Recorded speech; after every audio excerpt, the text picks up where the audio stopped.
লক্ষ্মীকে স্নান করাবো বলে নিচে নামিয়ে নিয়ে রেডি করে নিয়েছি। তার আগে কি করেছি, আসনে যেসব সারা সপ্তাহ জামা কাপড় পাতা থাকে সেগুলো সব তুলে নিয়ে ধোয়া কাপড় সব পাতা হয়ে গেছে। এবার মা লক্ষ্মীকে আগে নামিয়ে ঘি মধু মাখিয়ে মাকে আগে স্নান করিয়ে রেডি করে আসনে বসাবো।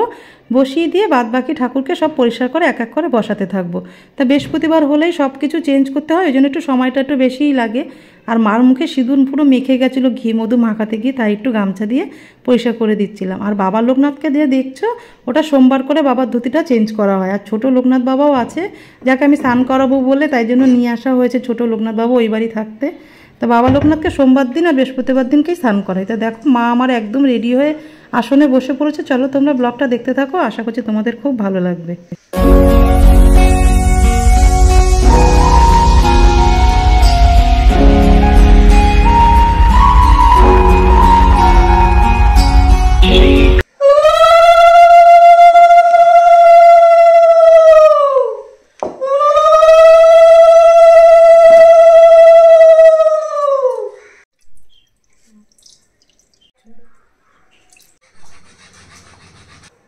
তখন তোমাদের সাথে কথা বলতে পারিনি, এই সব ঠাকুরের সব কিছু রেডি করে গুছাতে গুছাতে অনেকটা সময় লেগে গেল।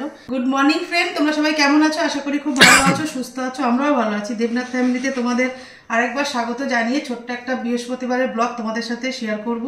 তো সকালে তো তোমরা দেখতেই পেলে ঠাকুরকে সব কিছু স্নান টান করিয়ে আসন পরিষ্কার করে রেডি করে ঠাকুরকে গুছিয়ে ওপরে তুলে নিয়ে আর নিচে বসে পড়েছি। এইবার ঠাকুরের সব ফুল মালাগুলো সব গুছিয়ে পরাবো। আজকে একটু সবচেয়ে বড় হচ্ছে, আজকে নতুন গুড় উঠেছে। নতুন গুড় উঠলে আমাদের ঠাকুরকে আগে দিতে হয়, তারপরে আমরা ঘরে মানে খেতে পারবো আর কি। আজকে ঠাকুরের জন্য নতুন গুড় দিয়ে পায়েস করে দেবো, ওই জন্য আজকে বৃহস্পতিবারের ব্লগটা তোমাদের সাথে শেয়ার করব। তো চলো তোমরা ব্লগটা দেখতে থাকো, আশা করছি ভালো লাগবে। ঠাকুরটা দেওয়ার পরে তারপরে পায়েসটা করব, করে দুপুরবেলা ঠাকুরকে ভোগ দেবো, ঠাকুরের নতুন গুড়ের পায়েসটা। এখন এমনি ফল মিষ্টি দিয়ে পুজো দেবো। তো চলো তোমরা ব্লগটা দেখতে থাকো, আশা করছি ভালো লাগবে।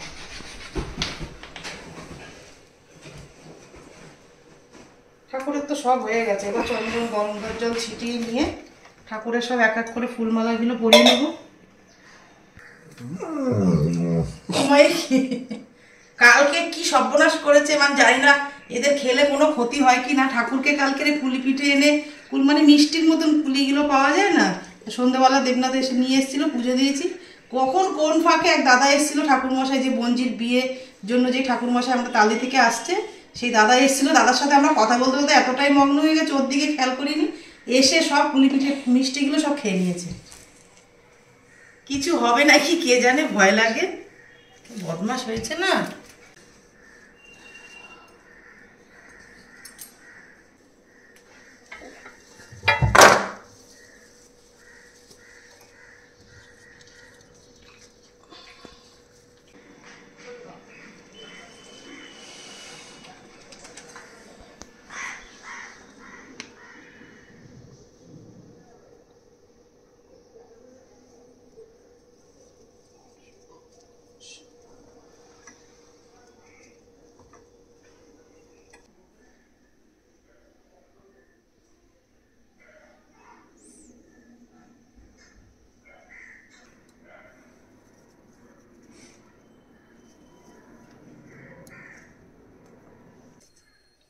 Sure.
ঠাকুর দাও আমার সব কমপ্লিট হয়ে গেল। এবার পায়েসটা করবো, একটু চাটা খেয়ে নিই। ছেলে আর আমি চা খাওয়ার পরে ঠাকুরের মানে নতুন করে পায়েসটা তখন করবো। একটুখানি দুপুর 10টার সময় বসাবো।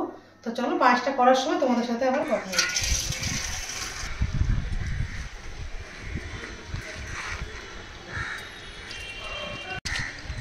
এই যে চলে আসলাম ছাদে, ঠাকুর দেওয়া হয়ে গেছে। ঠাকুরের যেগুলো জামা কাপড়গুলো শীতের ছাড়ালাম সেগুলো এখন ধুয়ে মেলে না দিলে সামনের সপ্তাহে আবার পরাতে পারবো। এখন চলে আসলাম, হয়ে গেছে 12টার মধ্যে দিয়ে দেবো। সব কাজ বাজ সেরে গুছিয়ে গেছি, আস্তে আস্তে অনেকটা বেলা হয়ে গেল। চলো এবার ঠাকুরের নাম করে বসে।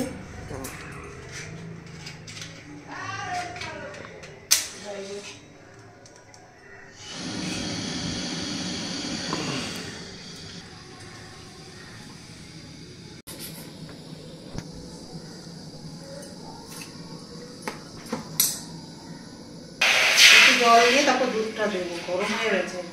1 কিলো দুধটা সব দিয়ে দেবো, 1 লিটার আছে। এই যে গোবিন্দভোগ চাল আছে, আমি কোনো ঘি অ্যাড করবো না, কেন নতুন গুড়ের একটা গন্ধ আছে তো। এমনি যদি দুধের কোনো সাদা যদি করতাম তাহলে ঘি দিয়ে চালটাকে মেখে নিতাম। এই যে আমি হিসাব মতনই নিচ্ছি, এটা 200 গ্রাম চাল আছে মনে হচ্ছে। 1 লিটার দুধের জন্য 100 চালই যথেষ্ট, আমি একটু বেশি নেবো। এই যে 1 মুঠোতে 25 গ্রাম, মানে 4 মুঠোতে 100।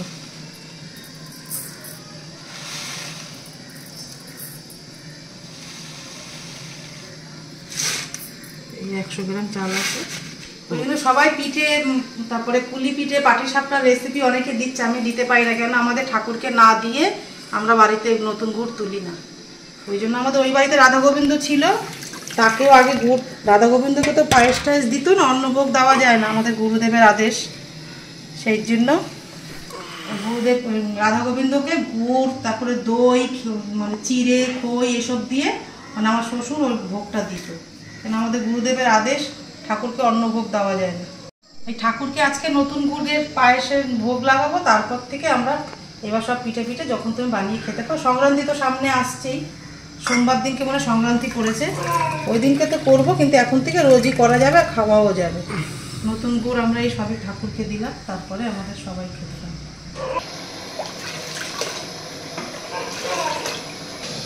রামধনু থেকে নিয়ে এসছে, দেখি কিরকম হয়।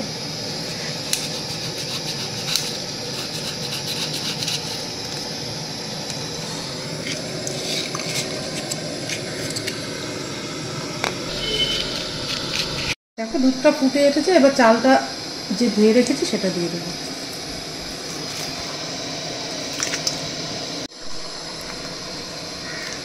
চালটা একদম সেদ্ধ হয়ে গেছে, এবার আমি গুড়টা দেবো, একদম গ্যাস কমিয়ে গুড়টা দিয়ে দেবো।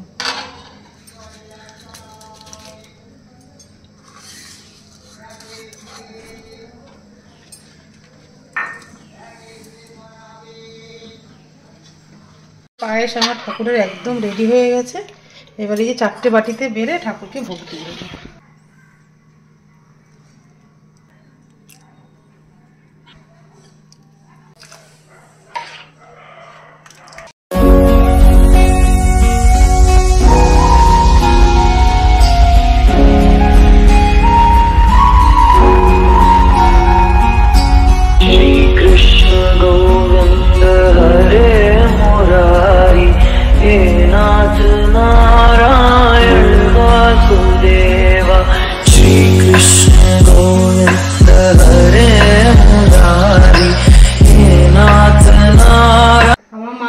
কেমন লাগছে সেটাও কমেন্টে জানাবে তোমরা।